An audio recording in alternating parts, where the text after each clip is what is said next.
السلام علیکم ورحمت الله وبرکاتو. اتم درس لومړی برخه ده، عنوان د انعطاف منونکي اسمونو پیژندنه. اعوذ بالله من الشیطان الرجیم، بسم الله الرحمن الرحیم. انا انزلناه قرآنا عربیا لعلکم تعقلون.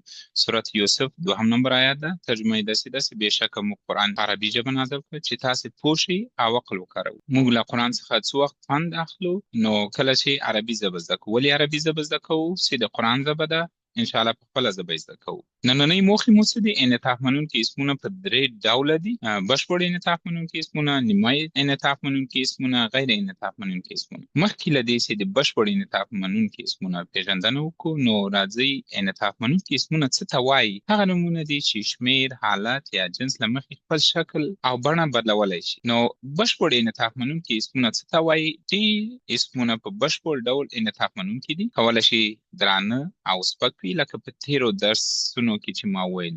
دروند او سپک اسم څه ته وایي؟ که څوک معلومات نه لري نو کولی شي ما تیر درسو ته مراجعه وکړي.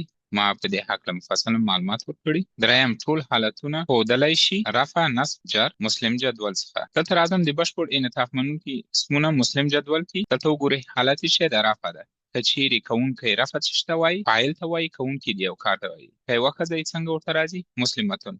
که دوه ښځې مسلمتان، که جمع مسلماتون. نصب څه ته وایي؟ مفعول ته وایي. د عمل په اړه تاسو معلومات درکړئ. که چیرې دوه ښځې مسلمتین، که چیرې جمع مسلماتن. جر حالت ته راځم چې د دال کلمې وروسته راځي.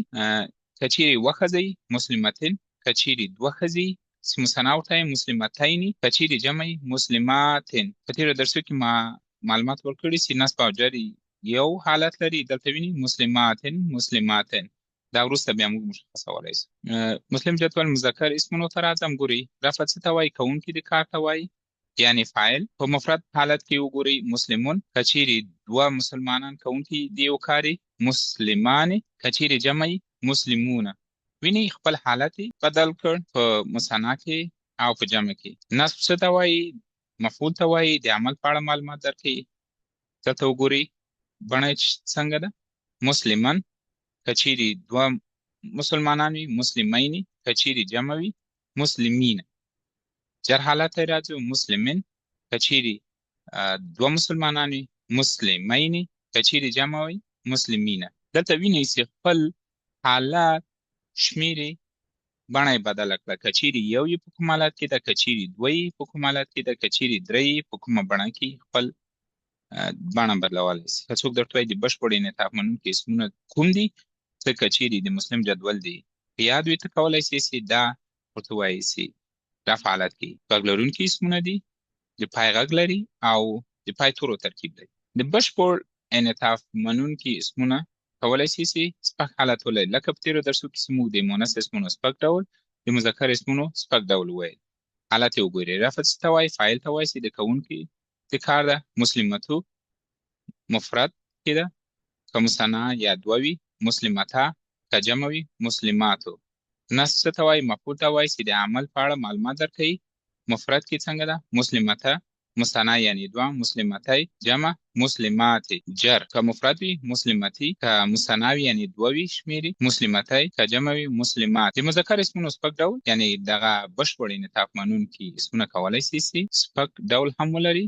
رفع چی ته وایي؟ کوونکي د کار ته وایي. مسلمو مفرد، مسلمه مثنا یعنې دوه، مسلمو جمع حالت. نصب څه ته وایي؟ مفعول ته وایي چې د عمل په اړه معلومات درکوي. مسلمه، مسلمی، مسلمي. جر څه ته وایي؟ د دال کلمې وروسته راځي.